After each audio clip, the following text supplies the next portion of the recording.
Silent Warden. The town of Black Hollow had always whispered about the disappearances. Women and children, gone without a trace.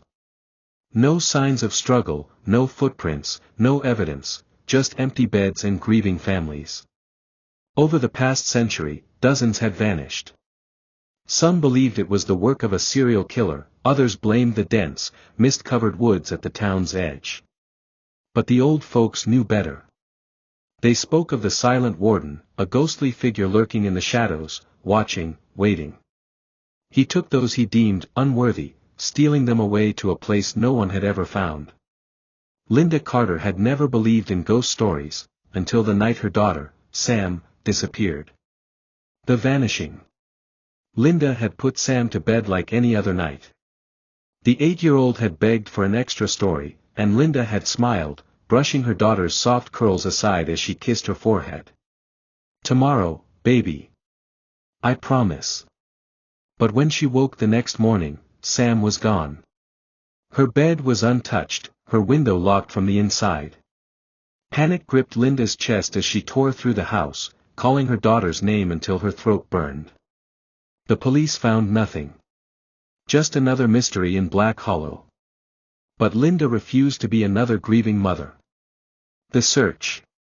Desperate, she scoured every record, every newspaper clipping, every hushed conversation in town.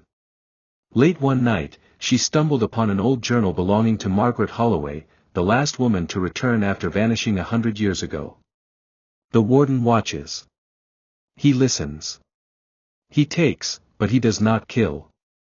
There is a door in the woods. Behind it, the stolen life, trapped between worlds. Linda's blood turned to ice. Grabbing a flashlight and a knife, she ran into the mist-covered woods. The air was thick with rot and dampness, and the deeper she went, the more the silence pressed in on her. No crickets, no wind, just an unnatural stillness. Then she saw it. A rusted iron door stood alone in the middle of the clearing, embedded into the earth like a forgotten tomb. The moment she touched the handle, a whisper filled her ears, dry, rasping, ancient. "You should not be here." The other side. Ignoring the voice, Linda yanked the door open and was consumed by darkness. When she awoke, she was standing in a long, decayed hallway lined with doors. The air was thick with dust, and the distant sound of crying echoed around her. She crept forward, peeking into the first room. Women and children sat in silence, their eyes hollow, their faces pale.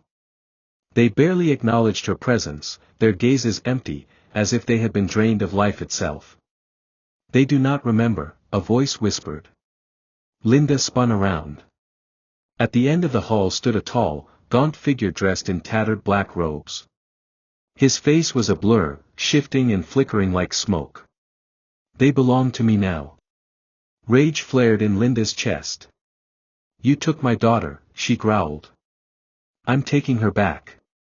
The warden tilted his head. "You can try." The shadows around him moved. Tendrils of darkness shot toward Linda, but she dodged, slicing at them with her knife. The blade did nothing. Then she heard it, a familiar voice. "Mom." Sam stood in one of the doorways, her little hands gripping the frame. The sight of her daughter filled Linda with renewed strength. "Sam, close your eyes," she shouted. Then Linda did the only thing she could think of, she reached into her pocket, pulled out her flashlight, and flicked it on. The beam cut through the darkness like fire, hitting the warden square in the chest. He shrieked, his form unraveling into wisps of black mist. The light, he couldn't stand the light. "Everyone, close your eyes." Linda shouted as she turned the flashlight to the ceiling, flooding the hallway with brilliance. The women and children flinched, then gasped as color and life returned to their faces. The warden howled, his form twisting violently before vanishing into the shadows. The door behind Linda groaned open.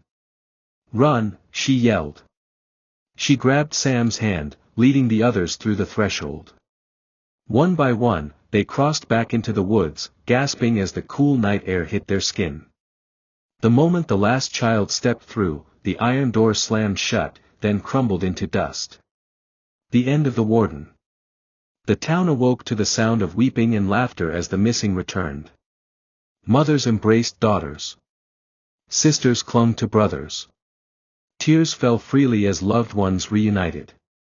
Linda held Sam close, inhaling the scent of her hair, promising she would never let go again. And deep in the woods, where the iron door once stood, the wind howled, a final, dying wail of the Silent Warden, lost to the light forever.